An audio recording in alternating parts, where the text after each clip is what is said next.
It's my pleasure to introduce our next speaker, Donald Farmer.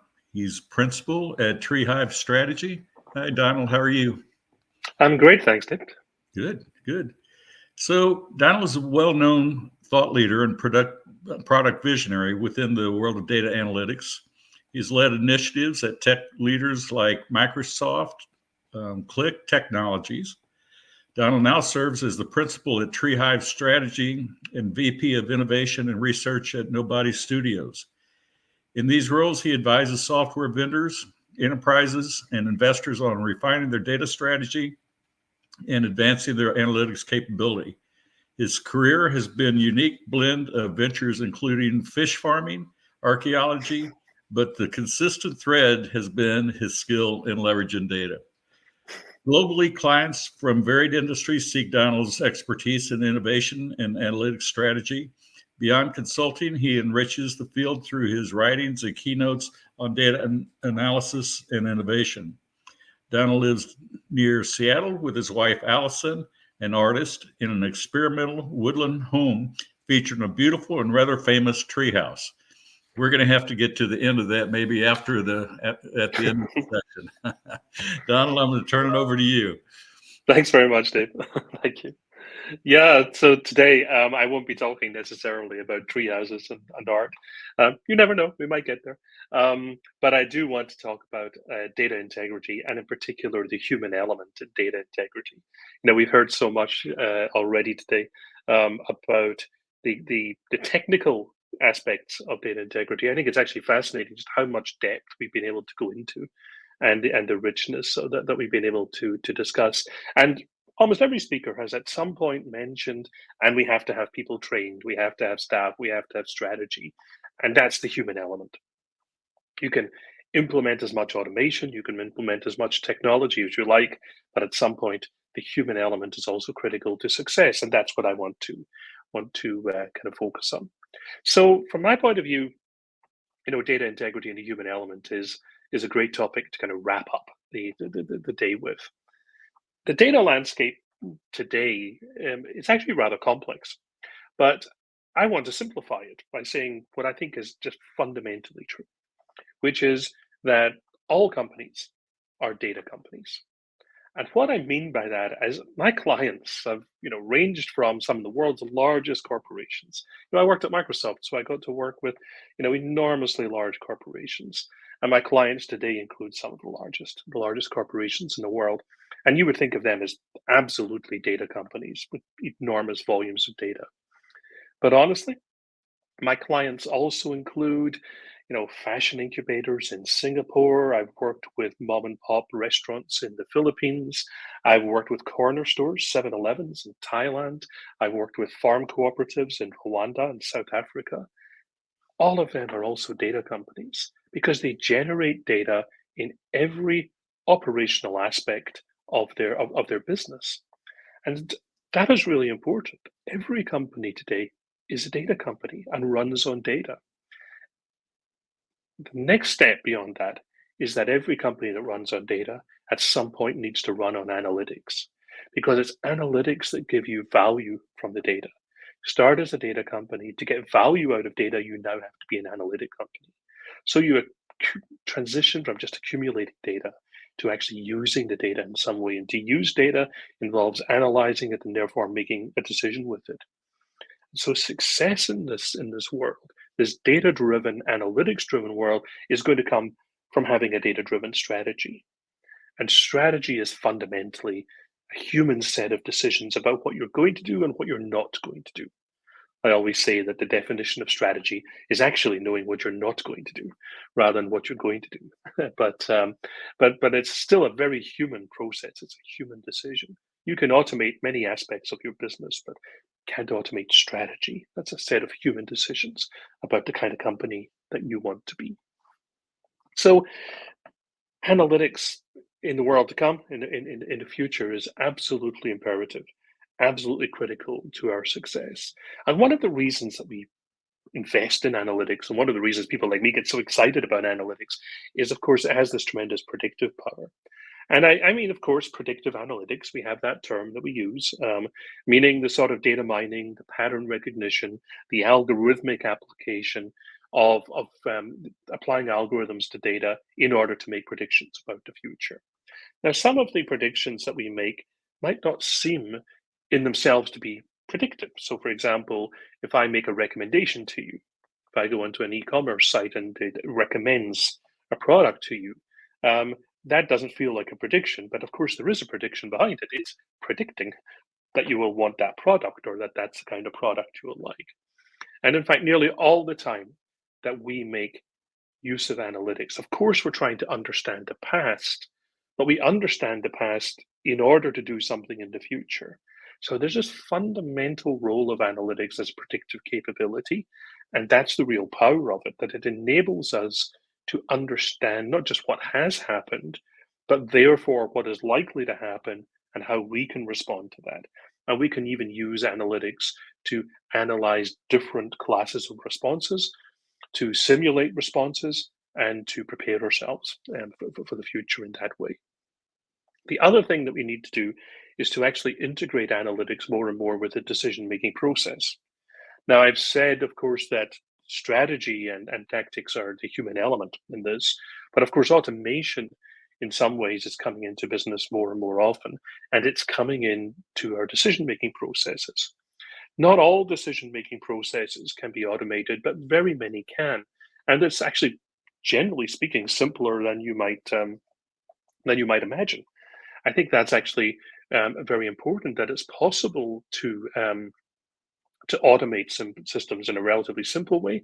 It's possible to automate in a very sophisticated way, but automation is absolutely coming to many, many decisions in your business very soon.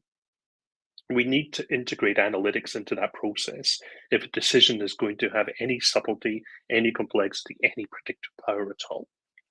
And we also, therefore, need to move our focus in analytics from just being reporting and looking backwards to actually using analytics not just to predict, but also to prescribe, to be able to say, this is a course of action that is better for you to take. I think one of the things which is going to influence that in the future will be the use of natural language. One of the barriers to people understanding data, one of the barriers to people working with data, and therefore one of the barriers to analytics and to making data driven decisions is simply the complexity of understanding data. We're not particularly data literate in our society. Go into any kind of boardroom and start having conversations about whether what is the most important measure of our business? Is it our mean deal size or our median deal size? Let's try having that conversation with a sales team or with a marketing manager or with a CEO or CIO, CFO. And of course, they understand it. Once you think about it, they understand that difference and can probably have a conversation about it. But it's not as if this is their daily way of thinking. Oh, I think statistically. I think in terms of means and medians. I think in terms of the correct or the best use of analytics for a particular decision. We tend to kind of go along on autopilot quite a lot. This is going to be helped a lot by natural language, which can sit there. The phrase is, a co-pilot, and can sit there alongside us, helping us and assisting us, and actually prompting us with the best information and the best insight at any one time. And natural language can do that precisely because natural language actually takes on the burden of some of the analytics and presents it to us in a way that becomes conversational and easier for us to do. So I think this is going to be critically important. That's not to say that the data itself can be ignored. I've talked about analytics, I've talked about decision making, I've talked about predictive analytics, prescriptive analytics. Underlying all of this is data. Insightful decision making is fueled by data. And that applies, by the way, for human decision making and machine decision making. And I don't want to really make a distinction. Humans need good data, machines need good data. Interestingly, humans, of course, don't just use data, they use all sorts of other readings of the world to make their decision, including things like moods and morale and sort of their understanding, their gut feeling about the market, but also they need data. When you come to machine driven decision making, it's all driven by data. So data quality is just as critical, if not even more so. The other thing about data is that data really becomes a component in any innovation and growth strategy. Innovation, of course, is mostly about trying to find new things, new ways of doing things. But in order to understand what is new and different, you also have to understand where you are. You have to start from a good understanding of your current situation. The best innovators have a very thorough understanding of the current situation, and that therefore is driven by data. So any innovation and growth strategy also needs data to move it along. And this is where we come to the value of data. It's very common to hear people say that data is an asset. Data is an asset. Data is the new oil. I hear that one a lot. And this, of course, is true. I understand what they're saying with the idea that data is an asset, and some people take it quite literally and put a value on it and try to sort of actually put a cost on data. And when we talk about data as the new oil, that's a metaphor for the importance of data in the world to come. And I understand that. But actually, data as an asset means that there's some value in the data that we can use, just like any other asset of your business. The big challenge is data without analytics is a wasted asset. You're not using it properly. If data's just there, it's not really an asset. It's just sitting there. You have to use the data, and using the data means analyzing it, understanding it. So data is an asset for sure, but data without analytics is a wasted asset. I also tend to go on to say in analytics without action is a wasted effort. You put all the effort into analyzing. If you don't take action, then what was the point of doing all the analyzing? So data is an asset, but it's a wasted asset unless you analyze it. And analysis is a wasted effort unless you do something with the insight that you gain. Put all that together, that chain of data, analytics, and decision making and action. And there you have the components of a data driven strategy, which will become really important in the future of your work. Now, that's not to say that this is easy.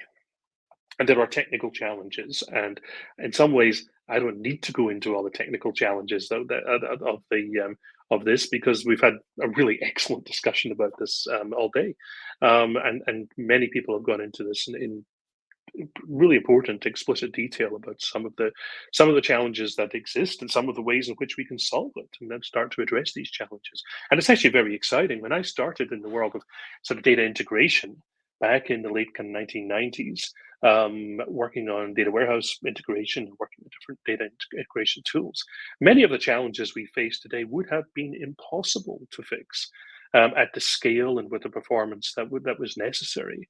And nowadays, we're actually, we've come a long way, but that introduces another set of challenges, which is always fun.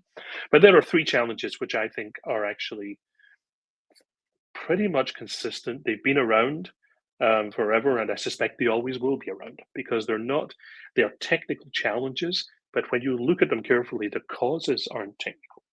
So the first challenge is the fragmentation of systems and platforms, which makes it difficult to integrate. And you'll say, well, that is a technical problem, and that's for sure. But what's the cause of that technical problem?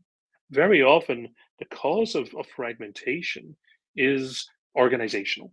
It's because the way in which we've built our organization, the way in which we've organized our company, and the way in which we've provisioned technologies and capabilities do different parts of the organization. So the HR department has different capabilities from the product design team, which have different capabilities from the IT team, which have different capabilities from finance, and so on.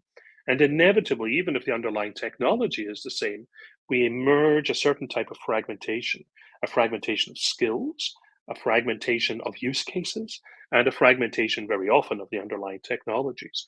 This is exaggerated in cases where we grow the company by acquisition, because you bring in another company, you absorb it, and of course the systems don't exactly line up, the technologies don't exactly line up, the processes don't line up, the people don't line up, the data doesn't line up. Now you've got the integration challenge at that point. When you put all that together, the second point about accuracy and consistency comes in. How do we maintain accuracy and consistency? Now, maintaining is really important. I'm not just saying how do we achieve accuracy, but how do we keep it accurate? And that's not just a technical challenge, that's also a human challenge.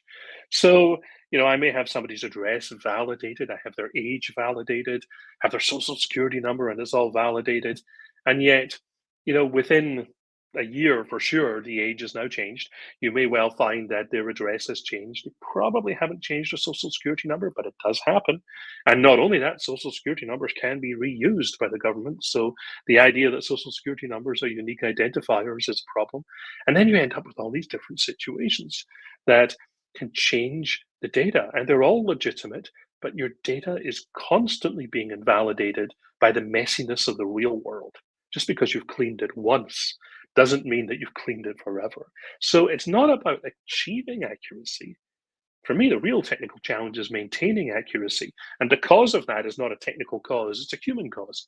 Because we live in a human driven world that's messy and disorganized and full of change and full of change and entropy, And so these things, the validation processes we build have got to be able to cope with this change over time.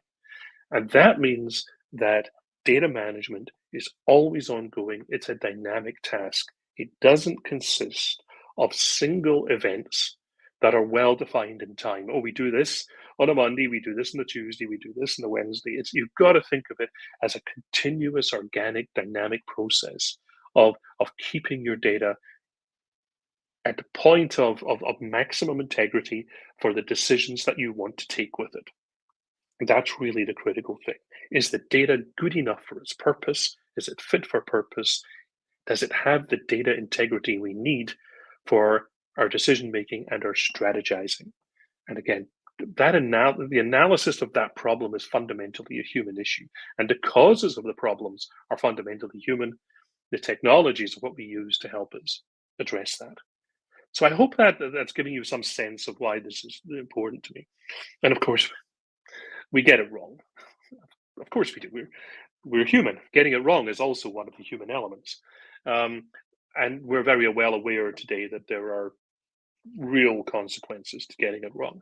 And one of the obvious ones is risk with compliance and regulatory challenges. We think of the GDPR in Europe, and we think of POPI in South Africa, and we think of all the different kind of data quality and data privacy regulations that are around, and we think of the California consumer data regulations. Everywhere you look, there are data regulations popping up, and it's not just that you don't want to breach them. The costs of breaching them can be really considerable, and that has an impact, not just that it costs you money, but it actually has a real impact on brand trust and reputation. Data breaches, simple breaches of security, can be really bad for a brand, but also breaches of privacy can undermine the user's trust, the individual user's trust in the business. So customer trust becomes a cornerstone of business. Customer trust in data becomes a cornerstone of any data-driven business. And so this is not just a question of keeping your data safe for your own sake, or keeping your data private for your own sake, or simply having a good set of policies. It's actually as critical to your business as any other aspect of your work. I see companies, for example, spend millions of dollars on rebranding. Imagine, a company with a well-known brand. Think of Jeep or Coca-Cola or Toshiba. They've got really important brands which give them a reputation all around the world. They don't want that brand to be damaged. If they spend tens of millions on promoting the brand, they should also be spending, at very least, millions on protecting that brand. And if data privacy, if data breaches, if lack of compliance or regulatory issues are going to affect their brand, then that's affecting something they spend tens of millions of dollars on. So this is not a small issue. This is not something that's just a question of the DBA setting the right permissions on a database. This is actually a critical issue for the business, and deserves to be treated with the seriousness that of all those implications. Okay, this is critical to your understanding of your business and to the integrity of your business. It's a business integrity issue as much as it's a data integrity issue. And this means, of course, that we can use more technology for that. I always want to think of technology as having both benefits and some disadvantages as well. And it's kind of difficult as a technologist to turn around and say, oh, you've got to be careful with technology. It's got its disadvantages. But it is a double-edged sword. And one of the challenges for people is that they rely too much on it. Once you've found a technical solution, you look for more technical solutions. There are problems with that. It overlooks contextualization. It overlooks some of the subtleties of issues.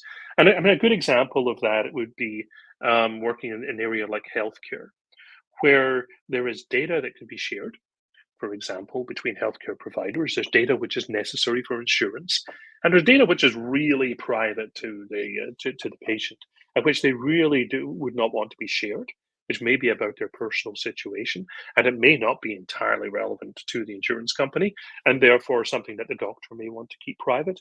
But at the same time, that doctor has responsibilities towards that data, and just putting a purely technological problem on the solution in there might not help at all, unless a doctor, a practitioner, a consultant has the ability to actually tag data and say, no, no, but this is especially private. We need to keep this particularly private.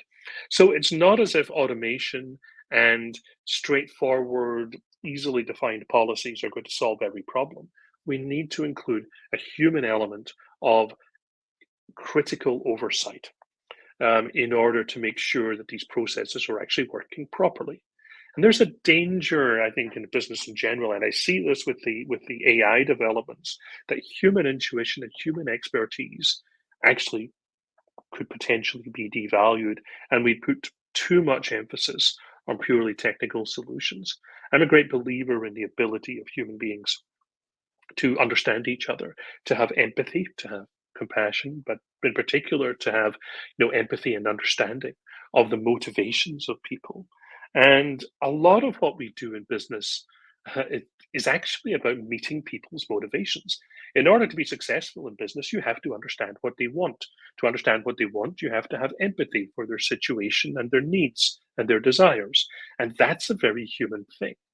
So the chain of data custody all the way through needs to include human touch points where a human being can say, this is important, this is not, this is significant, this is something we should be taking special care of, this is a decision we should be automating, but this is a decision we should not. This should always be a human decision. Um, I've got a friend who is a doctor and uses very advanced technology for identifying, cancers in actually cancers in children is really very, very important, um, very emotionally important kind of work that he's doing.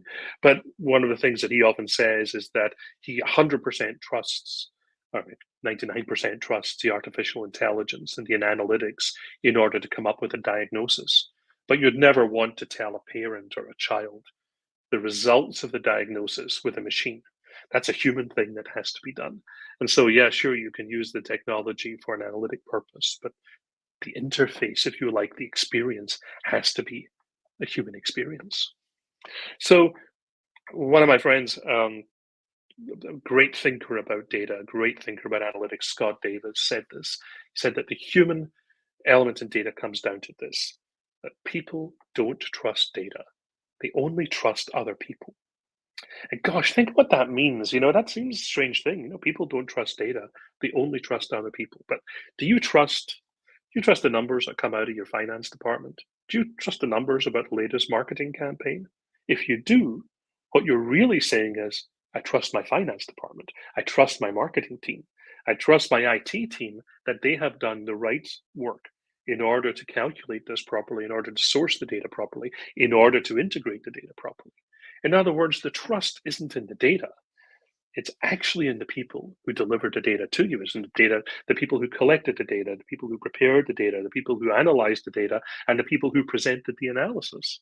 So there's a chain of human trust. So people don't trust data. Whenever people look at data, they are trusting other people. And so the human element there is absolutely critical. And this means that human insight all the way through this chain of custody is absolutely critical, which means that AI, whenever it comes in and does a human style task, is only ever going to be assisting us, not replacing us. Because ultimately, it's the human being which is making the decisions, even to use the AI. The decision to use AI is a human decision.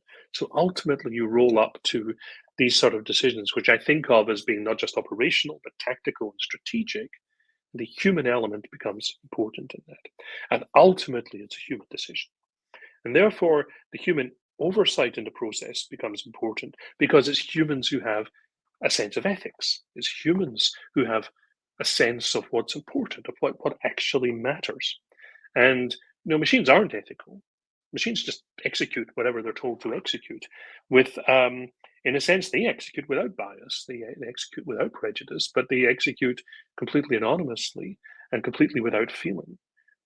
It's us who have a sense of whether something is right and wrong, which also, by the way, means that we have cognitive biases and we have preferences which may get in our way, but they're also part of who we are. So, how are we going to challenge? How are we going to deal with this? How are we going to enable people to do this work?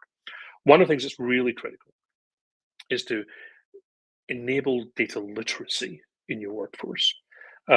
Enable people to understand data. Now, data literacy involves understanding where data comes from and understanding how to work with it, not just understanding graphs and charts, but understanding the fundamentals of how data flows through a system. They don't need to know the entire data integration process, but people do need to have a sense of where data came from, how data may have been integrated and manipulated along the way, and what that means for the decisions that they're making.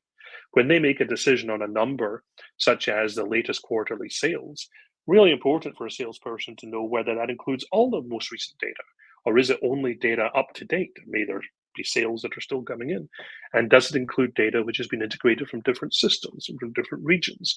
How does the data compare to the previous year? Have there been changes in the way that we evaluate sales from one year to another?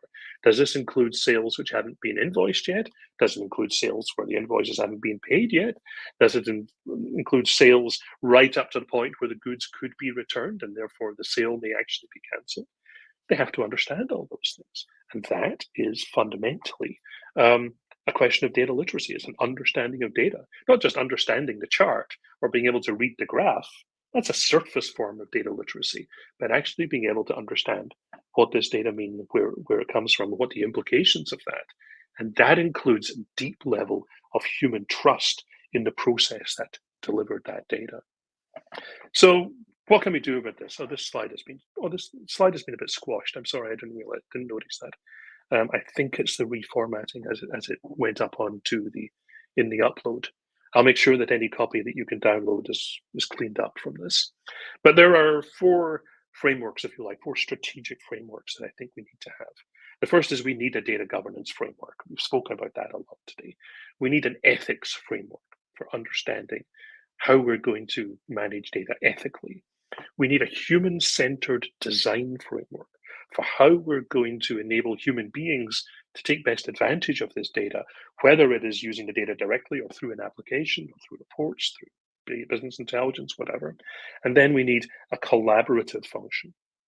We need a collaborative strategy for how are we going to share and make data available to more people. So there's the governance framework, there's the ethical framework, there's the human-centered design for usage, and there's the collaborative framework for how we're going to share. And there's a lot of details under here in the slide. We don't need to go into all these details, but I think it's important to understand that each of these strategies and frameworks themselves can be broken down into specific functions that you might want to implement. So, for example, the collaborative approach has to be cross-functional. So there's a cross-functional team which enables collaboration. You can't do collaboration with just one person. And you can't collaborate across an organization if there's not more than one team involved. So you need a cross-functional team to understand the requirements. You need partnerships with external experts and for best practices. It's very difficult to diagnose your own problems internally. Very often team dynamics require somebody from the outside to be able to come in. And there are ways of enabling community engagement, the community of practice of your users, the community of practice of your customers and partners, and so on, is a very important extension of collaboration. So you have collaboration cross-functionally as a team, you have collaboration with external experts, you have collaboration with your community of users and the community of practice of your work. That's an example of how you would break down one of these strategies into a framework of different functions.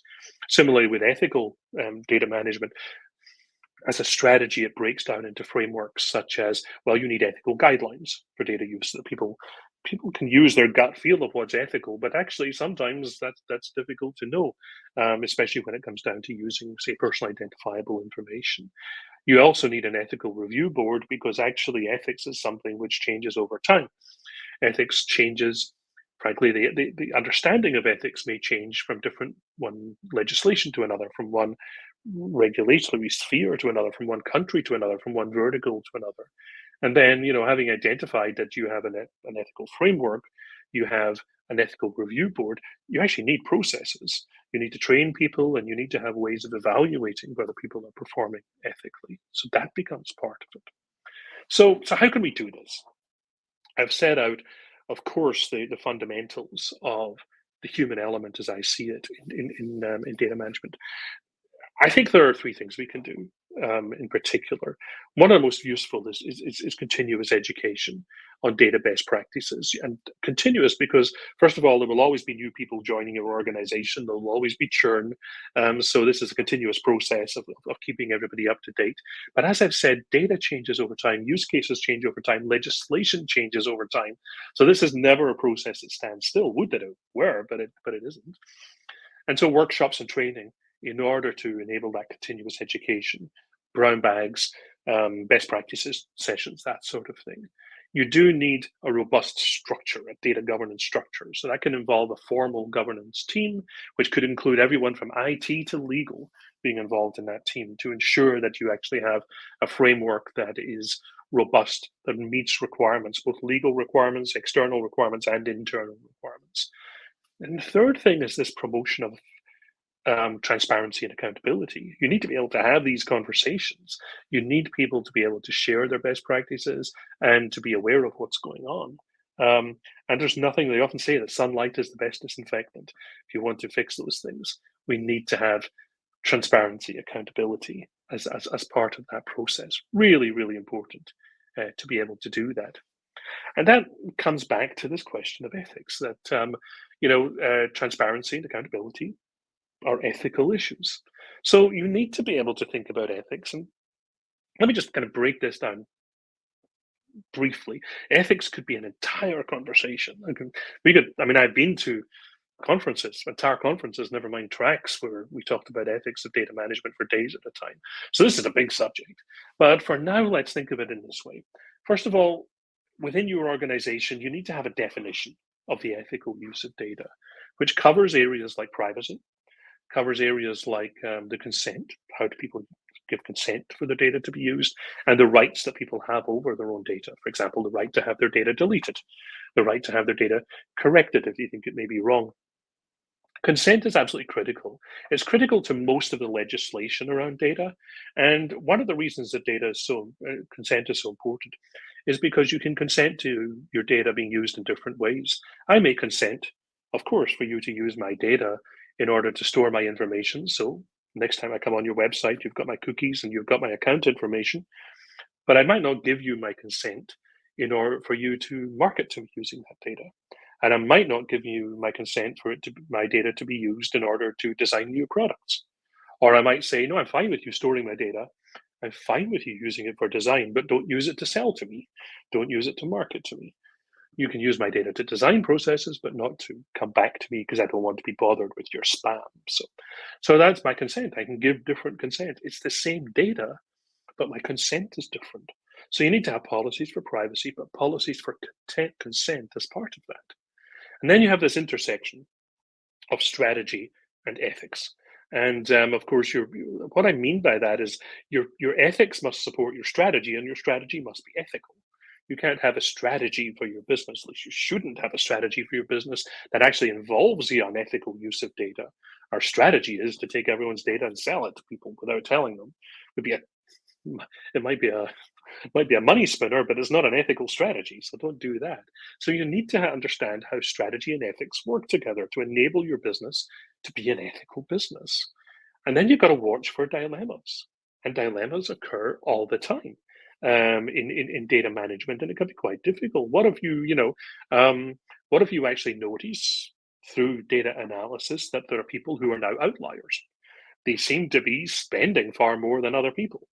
They seem to be, and Maybe you're a company that's selling alcohol. Maybe you're one of my clients that runs a casino, and then somebody suddenly becomes, this top spender.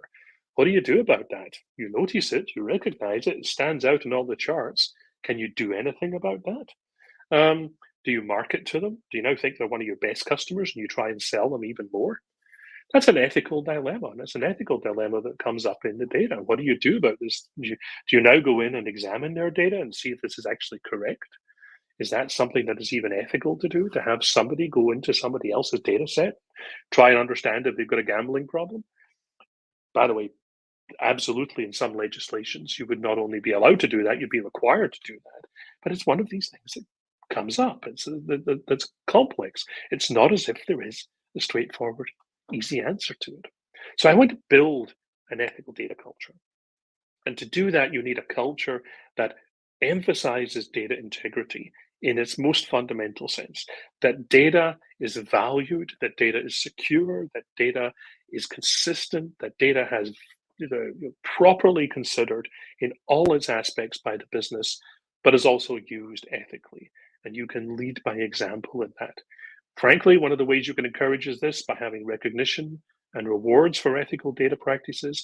You can have a leadership role, which champions data ethics and becomes the internal champion of ethical data practice. And people can be rewarded, people can be recognized for their role in doing this work.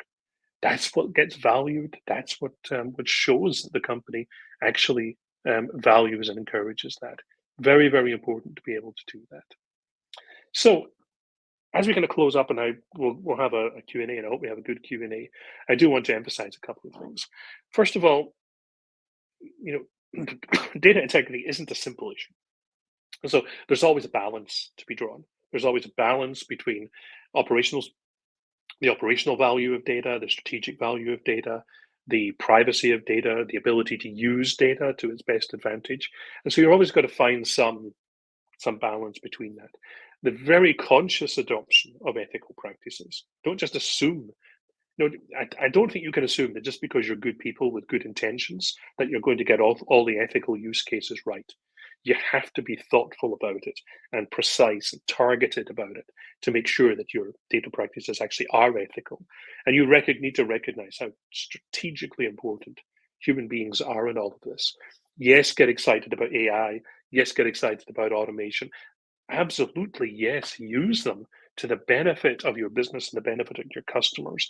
But remember that the decision, the strategy, and the reputation of your business is entirely human. And that's why the human element is so important. And with that, I would like to thank you for listening to me on this topic. And I hope maybe we'll follow up. Maybe we'll have a great conversation about this. But thank you very, very much for your attention. And I've enjoyed the entire day and preparing for this and the conversations I've had that have led up to it. And I look forward to answering some of your questions. Hey, thank you so much.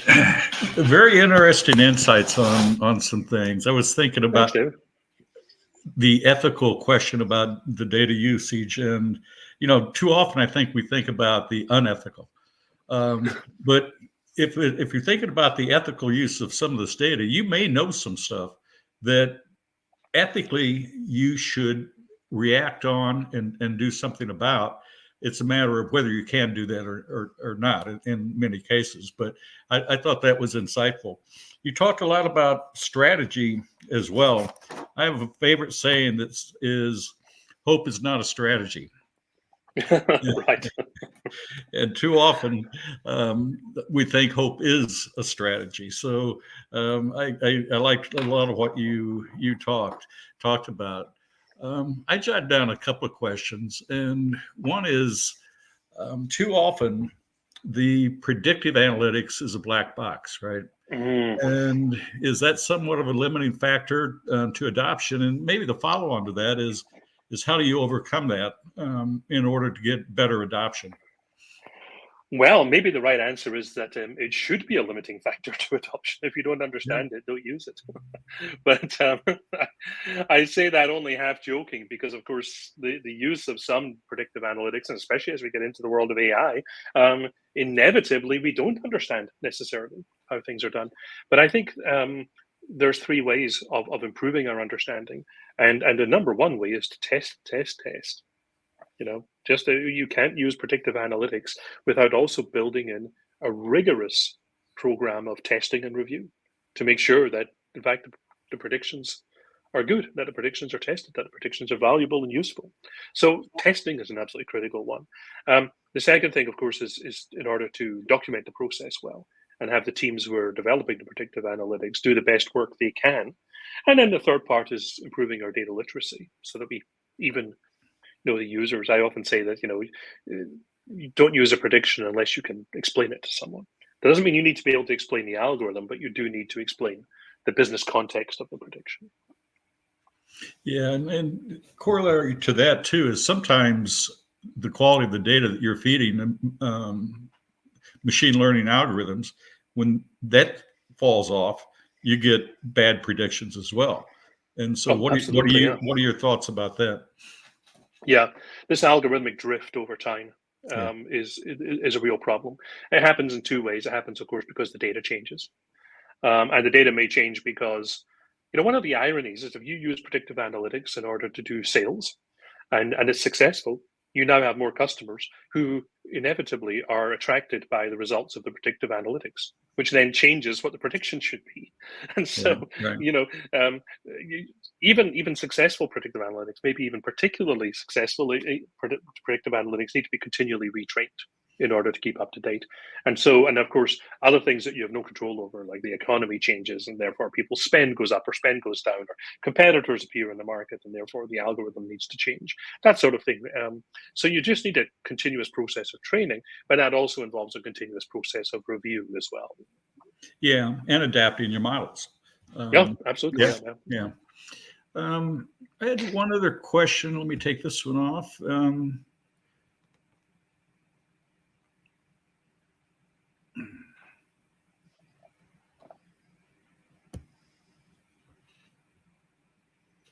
Yeah.